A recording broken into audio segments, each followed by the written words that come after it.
Welcome everyone to the Almost Cancelled TV podcast. I am Peter. I'm joined as always by Connor. Yes, with a functioning camera this week. That's right, you bought a new camera. So we got a new angle. Mm-hmm. It's a little, like when you get an intense close-up and you feel a little uncomfortable that this horrible person's like right in your face. There's a little bit of that going on. Yeah, I'm just trying to convey the experience that everyone in my life has. This is a TV podcast. We talk about the news, the renewals, cancellations, pilots, show pickups, all that kind of thing.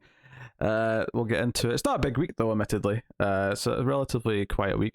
Just enough for a show and a bit no more, I would say. But it's probably going to be a quicker one unless we ramble on about hell knows what. Wouldn't be the first time. It wouldn't be a surprise, no. It is worth mentioning that it is probably going to be a little quieter for a few weeks, and then we'll take a few weeks off of the news intentionally, rather than just because of happenstance around Christmas, because it's always dead around Christmas anyway for news. So yeah, there probably won't be too much this next week either, with this being Thanksgiving weekend. Well, I think that's why it's quieter, because obviously we're recording this on Thursday night, so we're actually recording this on Thanksgiving night. And there was very, very little news from the last 2 days. Like everything came from Monday and Tuesday, pretty much. So that's just a sign of the week that we're in, I suppose. But couple notable things to mention, and we'll see where the life takes us, I suppose. So yeah, we'll start with renewals, of which we have one, and that is The White Lotus has been renewed for season 3, HBO's show about a hotel. Yeah, the one that I'm pretty sure was nominated in all the awards for limited series. Let's get to season 3. Yes. Not just to season 2, season 3 now. Yeah. So having their cake and eating it too. But the first episode of season 2 got 7.6 million viewers, making it the most watched title on HBO Max. I don't know if that means ever or just in recent time. It doesn't specify, but I mean, HBO Max ever is still pretty recent time. It is, yes. But I'm not. But it is on HBO as well, so I'm not sure if it's counting. I don't know. There's a lot of qualifiers here. There's a lot of qualifiers to how these. I'm sure it's doing well. It's obviously doing very good for them, and that's why they renewed it. But it is. I think the fact that they specified the HBO Max means it's not breaking records on HBO broadcast, but it's one of the biggest things, arguably, since the launch of Max, that maybe it airs at the same time on there or something. I don't know how they do it. Yeah. So I mean, the whole gimmick with this is that other than one or two recurring characters who run the place, it's all new characters and actors each season because it's new guests at the hotel. So they had a cast of a variety of people in season 1, including Connie Britton, Alexander Daddario, Sydney Sweeney, Steve Zahn. Season 2's got Aubrey Plaza as kind of their bigger name. So they've got a wide variety, and yeah. So I've not seen a single second of it, and I don't even know how dramatic or comic it is. I don't know if it's a light-hearted thing or if it's my impressions spew towards more dramatic, but I don't really. know. It's more of a serious drama. Yeah, I could definitely, especially with the cast of that first season. But I don't know. I don't know. Is there a murder at the hotel? Is there a crime element? I don't know. I have no idea. But yeah, maybe one day we'll find out. I doubt it. Yeah. Okay, we got a trailer here that came out of nowhere for me. So we got a trailer me too, yeah.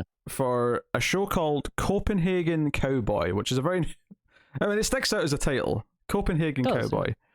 So this is actually a new show by Nicholas Winding Refn, who, of course, did Drive, did Neon Demon, bunch of stylish films, indie films. Started his career with the Pusher trilogy. Well, maybe not started, but that was his sort of big first feature length movie success, was Pusher, Pusher trilogy. And then in terms of TV, did the Amazon show a couple of years ago called Too Old to Die Young. So which was arguably overlong for what it was, but that's kind of what Refn's style is. So it's kind of, give and take. It was, I don't know, it was cocaine for the eyeballs, quite frankly. No, it was. I loved it. Like, it was excellent. Arguably overlong. I think it was 10 episodes, right? Something like that. Yeah, I mean, Refn is very taste dependent. He is not for everyone, and that's just how it is. So I had no idea he had a 6-episode show coming at Netflix, which is we got a trailer for, and also a release date, which is the 5th of January. So unsurprisingly, it looks like a Refn show. There's a lot of colors and the lighting in this trailer. It looks like it's a character going on some sort of revenge story against criminal characters, which is again very Refn. It is. Like I could barely tell you what the show is actually about, like what happens in the show from this trailer, but I know I'm interested. There's a woman coming back for revenge. So I was getting like Refn's take on Kill Bill. Is what I was getting. Not obviously not as actiony as Kill Bill. Not very much not that, but but very much has Kill Bill. So yeah, 6 episodes, and it's back to being a foreign language, because he's been doing stuff in English now for so long. He's dabbled in both, obviously. Yeah. Obviously, he started in foreign language stuff because obviously where he comes from, but this is him returning to that realm. So I mean, I can give you a synopsis here. It has an actual synopsis, not just we can guess. Yeah, just to back up the trailer. But the neon-drenched, accurate, shocking, neon-drenched noir series follows enigmatic young heroine Miu.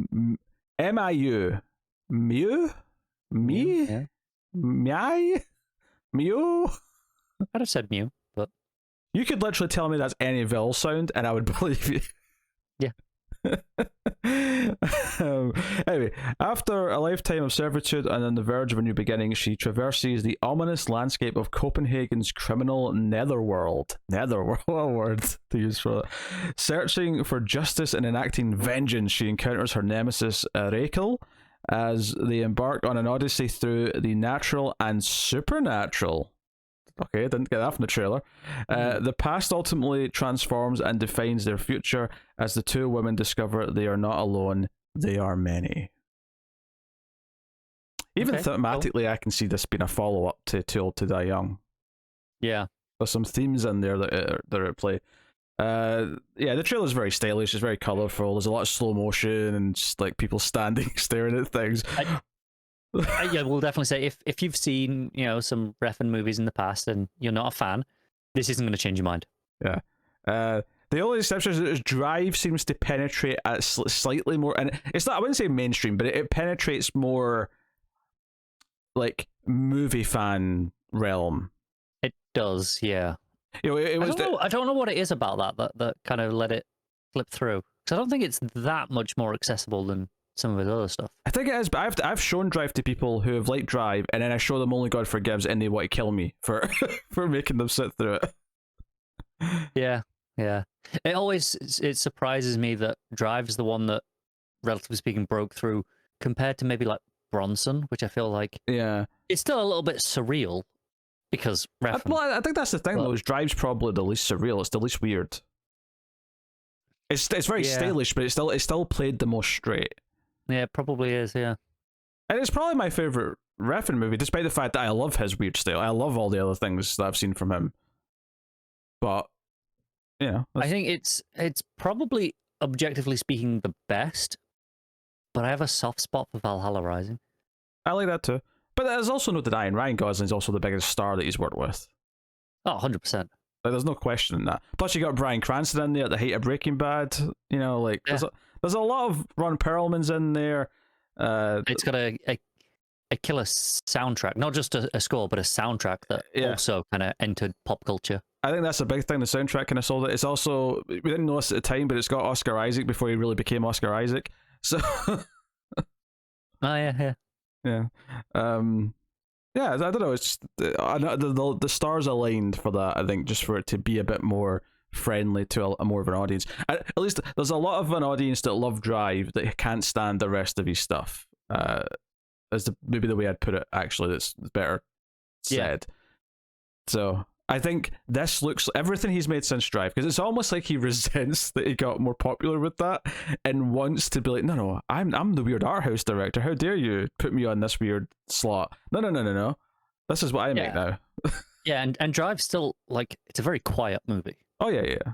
Like it's not like super mainstream, despite having kind of hit the general public just enough that people have heard of it. Yeah. No, it's so yeah. I'm obviously excited to check this out. It looks like more Refn in my life. And Can't go wrong with that. You know, this is not something I have to worry. I don't think about them cancelling, because I mean it doesn't say limited series here, but I'm just going to assume that it's got an ending. 6-episode Refn. Yeah, I'm gonna go with a very open-ended, ambiguous ending. But one that's meant to be the ending. An ending. Yeah. Yes. So, the series originally debuted at the Venice Film Festival. When it was first announced, Refn said, "With Copenhagen Cowboy, I'm returning to my past to shape my future by creating a series and expansion of my constantly evolving alter egos, now in the form of my young heroine, Mew." I'm still not confident that's how you said it, but yes. So, yeah. So yes, this is the first time he's made something back in Denmark in 15 years. So it's a bit of a been that long.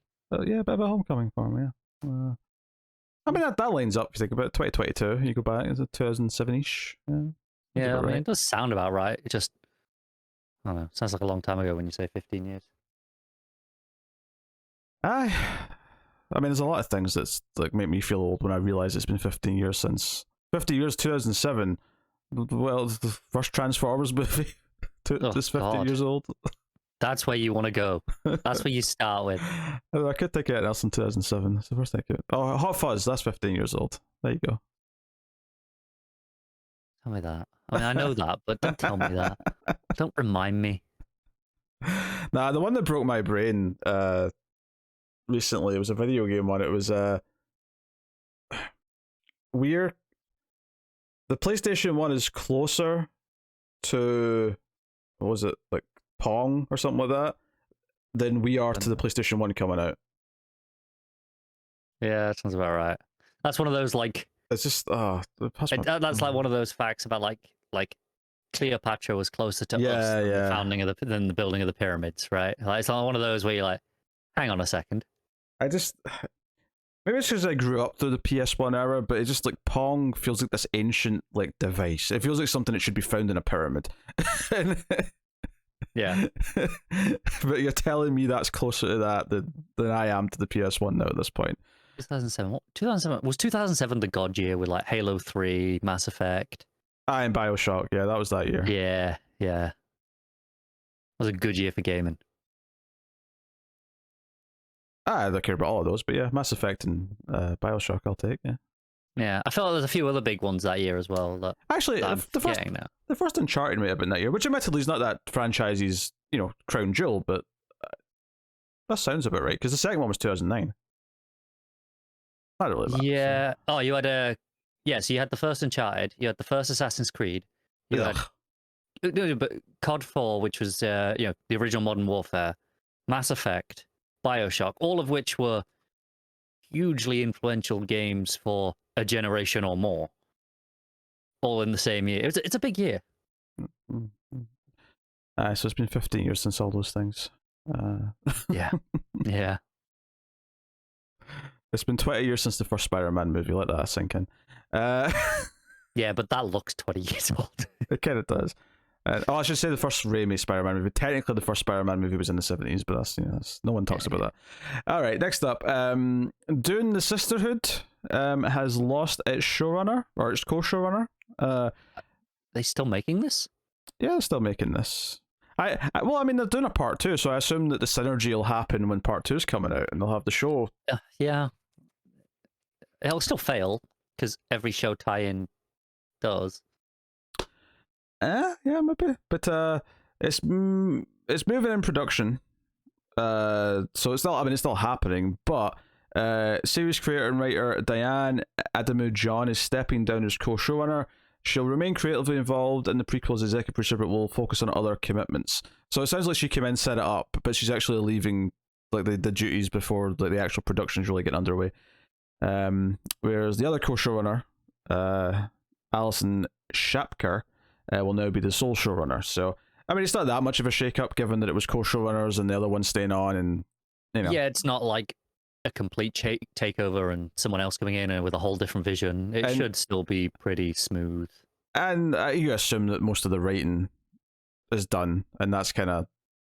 I would like to think so at this point, if they want any chance of being, because the next Dune movie's late next year.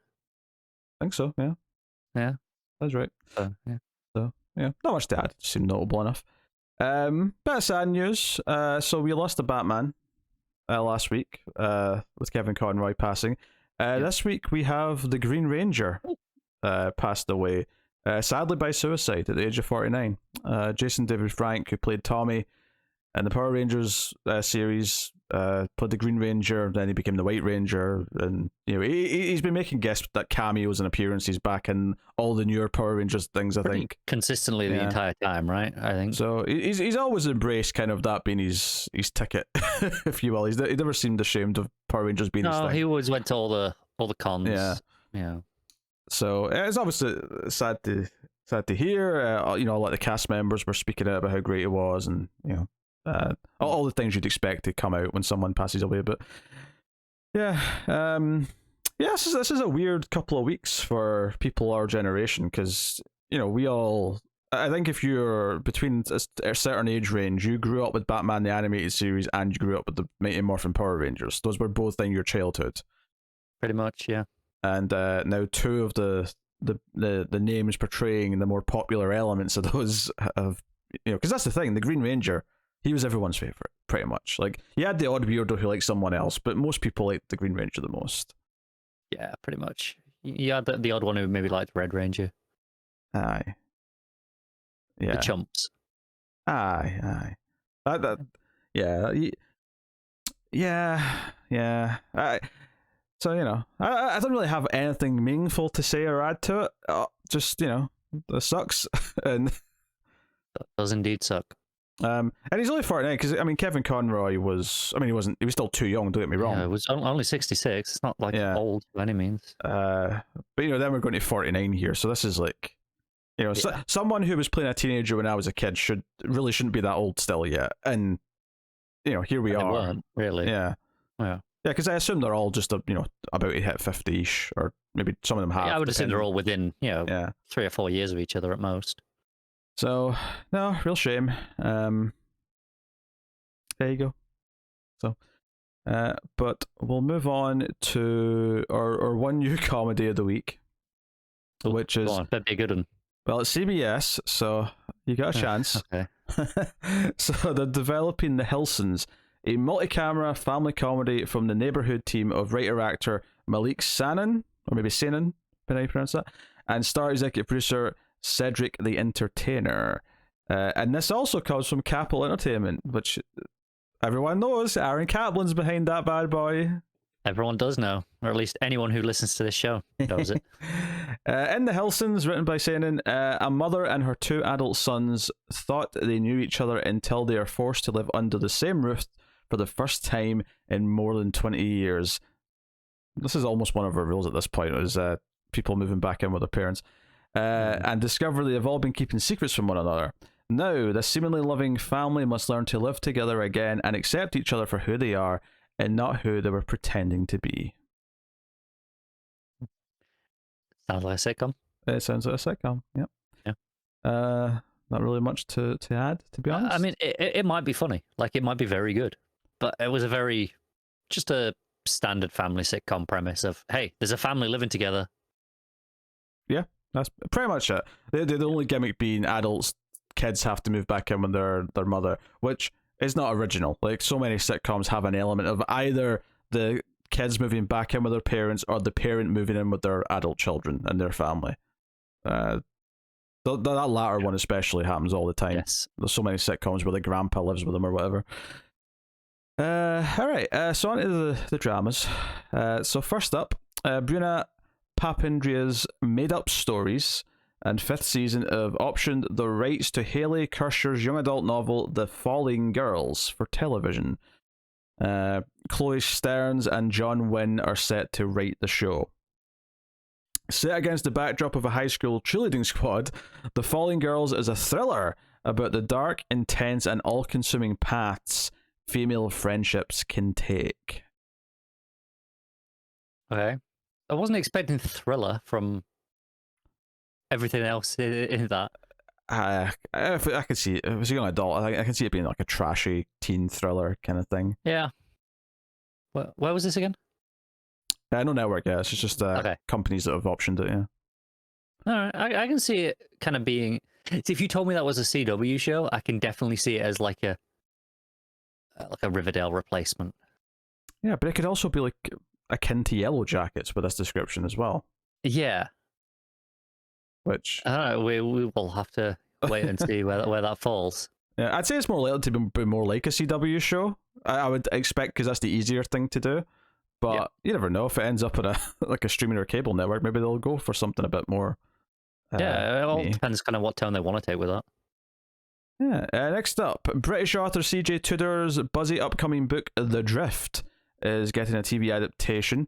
This is Irvin Welsh's crime and Marcella producer Buccaneer Media and Chicken Soup for the Soul-owned Hallican Studios, which are behind Hunters, which just got cancelled after the second season. Yes, we talked about that last time. That was last week's news, yes. Yeah. Anyway, so they've run the rights to adapt this book called The Drift. So The Drift... Sometimes they'll start the description with which is published by so-and-so under the corporation of blah blah, and then it finally starts the description.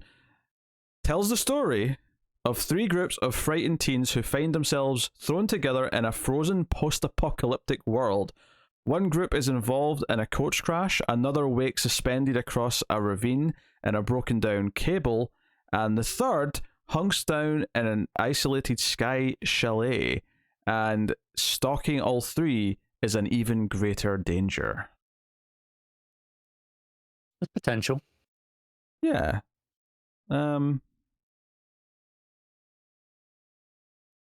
Yeah, I can see this being played quite well. Like, again, it really depends on the tone that it wants to strike.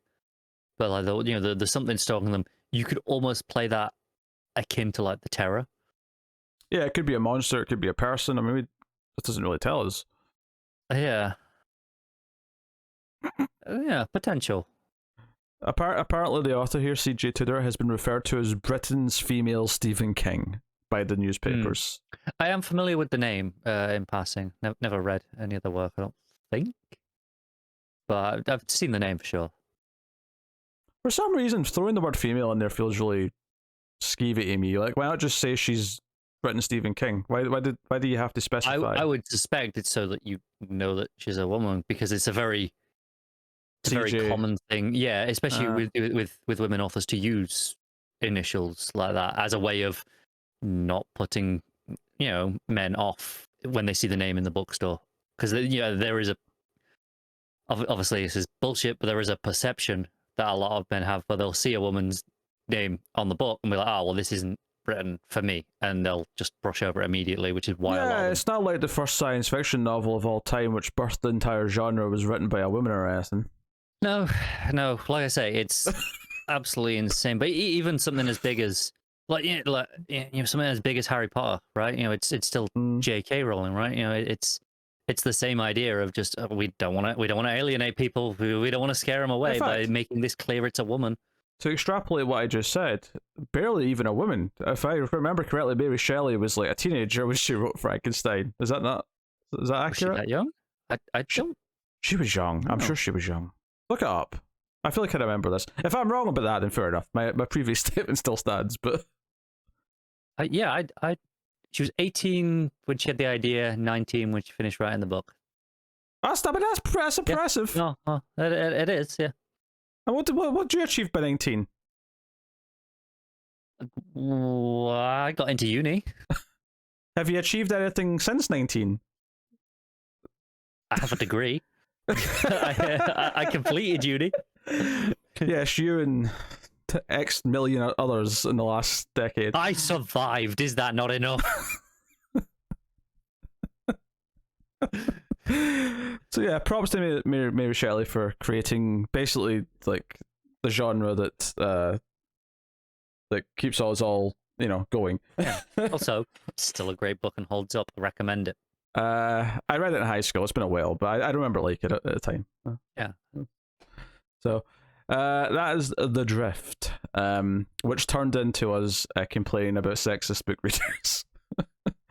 But yeah. Whatever. There you go. All right. So our final story of the week. Told you it was going to be a short one. You did promise a short one, yeah. We'll be over 30 minutes by the time we're done. It's fine.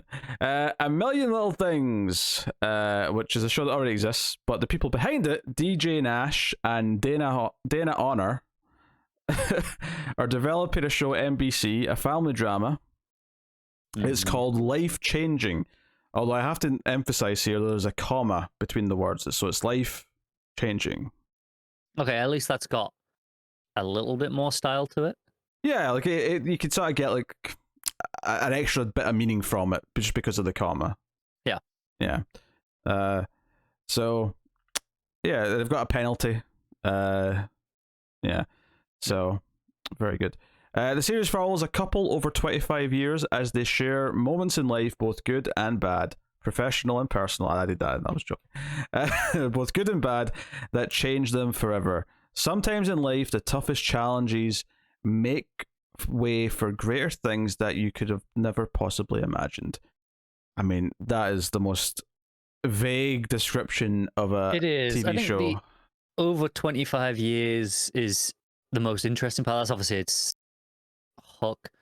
How are they doing that? Is it going to be like cutting around the timeline? Is it like showing us at various stages of that, or is you would assume that plan? You would assume that you're going to have like some 20-somethings playing when they first meet, some 40-somethings playing them in their kind of like maybe with kids kind of age, and then maybe some old people playing their retirement age. I don't know. That's too far, actually. That's too far. Good point. But okay, maybe it'll be the same actors playing two of the ages then. But you know what I mean? Like I could see them. But like, how many stop gaps are they planning on? Is it a case of there'll be one or two like 2 or 3 periods where it's like hypothetically I would 20, think 30, 40 ish. Yeah. I would think there'll be 3 periods that they intercut with, and there'll be like thematic links between the plots in each bit of the timeline. You think they'll be cutting around? Yes, each episode. This is an NBC show. I don't think it's going to be like, season 1's when they're in their 20s, season 2's, No, but I thought maybe you could do it episode to episode. Like, here's an episode set in this age, and then the following episode, you kind of reflect. You show some. Maybe you show them. You start at like 40, and then you go back and show them at like 20 the following episode, and kind of a parallel journey. That sounds potentially interesting. I don't think a network TV show would do that. That's true. Yeah. I think they will have it be so that you have 1 or 2 or maybe 3 timelines that are just concurrently cutting around, and maybe obviously some episodes might be weighted more to one than the other, but by and large there'll always be like thematic links between them. I think if you were really ballsy, if I was doing this, and like the part of the concept here is that you've got to stick, you've got to cut around in the same episode. Mm-hmm. I would still not follow a consistent timeline over the season. I'd have 3, I would like do, maybe 18, 25, and 30 in the first episode. And then the second episode would be like 21, and 40. Like literally just like jump all over it, and to not have it feel like you're just following through their lives in 3 timelines. I'd rather it like jumped back and forth. I think that'd be more interesting. I think if you were going to do that, you'd have to have one that is consistent as the anchor. Maybe the oldest one that acts as kind of the The one where Maybe. they're reminiscing, so that it kind of frames everything else. That said, though, I don't think my guess would be that on a network TV show they would want just the 3 timelines moving forward, and Probably that would be always what you get. just the least interesting way. But it's an NBC show. It's what it's going to be. And maybe occasionally, because once you've established them all enough, you can have an episode that's just all one time period. Maybe you can do that in season 2 it's like a special treat. You get, oh, this is just the middle-aged time period because it's an important part of that life that's just going to take up the whole episode. You know, it's definitely the sort of thing where you can commit like an entire episode to, like the marriage episode, right? For example. Yeah, the birth of a kid, whatever. Yeah. Whatever the happens to be, whichever of the 3 sets of time periods you want to set that in. Again, we've picked 3 arbitrarily here. Wherever you happen to want to set that, you just do a whole episode with that one. Yeah. And then you have your twist at the end of the season be that the reason, like the reason why this is the end point is because they're getting divorced, and you go into season 2 with the knowledge that it is going to end. That the relationship is going to end at this point when their kids are teenagers, and that's what we're building. But you don't tell us that until the end of season 1. You kind of like have that late time period, like, just have it dodge the fact that that's happening for a while, even though it clearly is in the background, and that's your big twist and reveal at the end of season 1. I can definitely see that. See, I don't think this is inherently a bad idea for a show. I think there's a lot of potential in it. Oh yeah, I just don't think it's going to be good on NBC though. yeah, that's kind of what I was getting at there. The fact that we sat here and theorized on this, even though there's nothing like science fiction-y or horror-y or supernatural in it. In some ways, it's kind of what happened with This Is Us, right? Yeah, This Is Us had the timelines. No, it didn't have timelines, but it had. Did it have timelines? I don't know. It definitely had all the different characters, at least. I can't remember if it had timelines. I think it did have different timelines. Yeah. I only ever saw the pilot when it aired, and that was. Yeah, I just like vaguely remember hearing things. I'm like 70% sure it had timelines. Well, everything has at least one timeline. I said timelines. That was plural.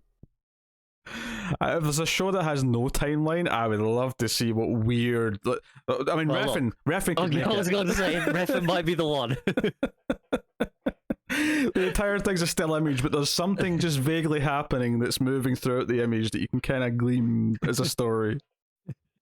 Yeah. Next time. Oh dear.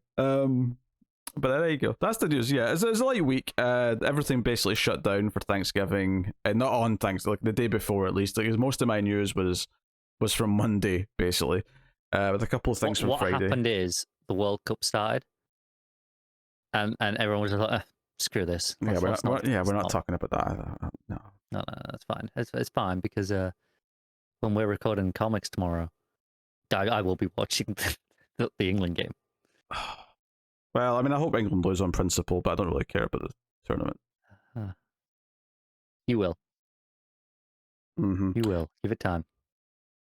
All right, let's wrap up, shall we? This has been almost cancelled TV news. Check out the 1899 reviews. The first 6 of them are out now. As I record. By the time this goes out, the 7th one will probably be up, actually. 8 episodes? 10? Yeah, 8 episodes. So it's all nearing the end line. Obviously support us over at patreon.com/MailFuzzTV and get some bonuses for your trouble, including a little bit early access to this TV news podcast. You could also, of course, hit the super thanks button, but you could do everything for free by just liking, subscribing, dinging the bell. All of that stuff does help us out, so please do so. But that is the show, so thank you very much for joining us. We always appreciate it. Keep watching TV. Have you got any vanilla?